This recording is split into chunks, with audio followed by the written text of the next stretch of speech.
अब क्या है, एक और टर्म है iron curtain. China Indian ocean में या तो अपने आजू बाजू जो दोस्ती चला रहा है वो पैसे के दम पे चला रहा है, और उसकी विस्तारवाद की जो नीतियाँ हैं उसने उसको सबसे अलग करके रखा है। हर जगह वो साउथ चाइना से या फिर अलग अलग जगह वो अपना बढ़ाना चाहता है, उसके कारण सब उससे गुस्साए हुए हैं। Japan, Philippines, Malaysia. China Indian ocean में स्ट्रिंग ऑफ पर्ल्स का निर्माण करने की कोशिश में है।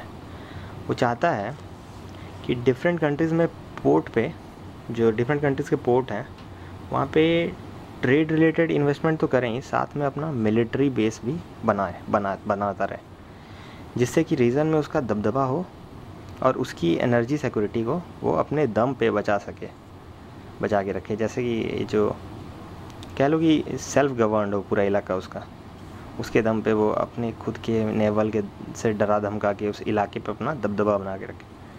पर इन इलाकों में इंडिया की दोस्ती और भाईचारे की नीतियाँ कारगर साबित हो रही हैं। ऑब्वियस सी बात है, इंडिया बहुत दिनों से इस इलाके में दोस्ती बना के रखा हुआ है, तो इतना आसान नहीं होगा किसी को भी। और इंडिया की जो दोस्ती है वो महज इन्वेस्टमेंट पे टिकी भी नहीं है, वो बहुत ही कल्चरल है। और जैसे मालदीव्स हो गया, श्रीलंका, बांग्लादेश, नेपाल, भूटान, सब बहुत अच्छी दोस्ती है इंडिया की।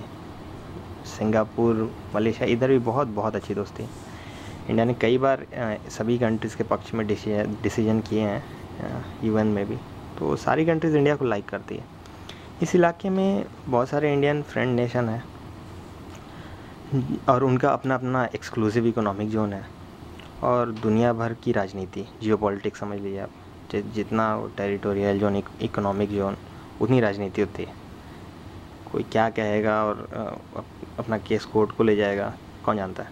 आयरन कर्टेन जो वर्ड है वो कोल्ड वार के समय बहुत प्रसिद्ध हुआ, जब सोवियत यूनियन और यूरोप के बीच में आयरन कर्टेन सा था। मतलब कि दोनों में अलग अलग राजनीति होती थी, दोनों अलग अलग सोचते थे और एक दूसरे से हमेशा खफा रहते थे। वो अमेरिकन के पक्ष में जाके सोचते थे, यूरोपियन कंट्रीज़, और ये सोवियत यूनियन अपना अलग कम्युनिस्ट विचारधारा। इंडिया भी अंडमान और निकोबार आइलैंड जो है, अंडमान और निकोबार आइलैंड जो है बहुत ही अच्छे जगह पे लोकेटेड है, बहुत स्ट्रेटेजिकली लोकेटेड कह सकते हैं आप उसको, जो रास्ते में पड़ता है। मलक्का जाने के पहले चाइनीज़ नेवल एक्टिविटी जो है उस पर इंडिया अंकुश लगा सकता है। अंडमान और निकोबार आइलैंड पे थोड़ा सा क्लेम बढ़ा करके उस इलाके में इंडिया का ऑटोमेटिकली एक एक्सक्लूसिव जोन है, इकोनॉमिक जोन है, उसका आयरन कर्टेन के रूप में वो अंडमान एंड निकोबार आइलैंड का इस्तेमाल कर सकता है, जैसा कि कोल्ड वार के समय में हुआ करता था यूरोप और सोवियत यूनियन के बीच में। ये पांचों पॉइंट बहुत इंपॉर्टेंट है आजकल, और मुझे अच्छा लगा, मैंने आप लोग को ये बातें शेयर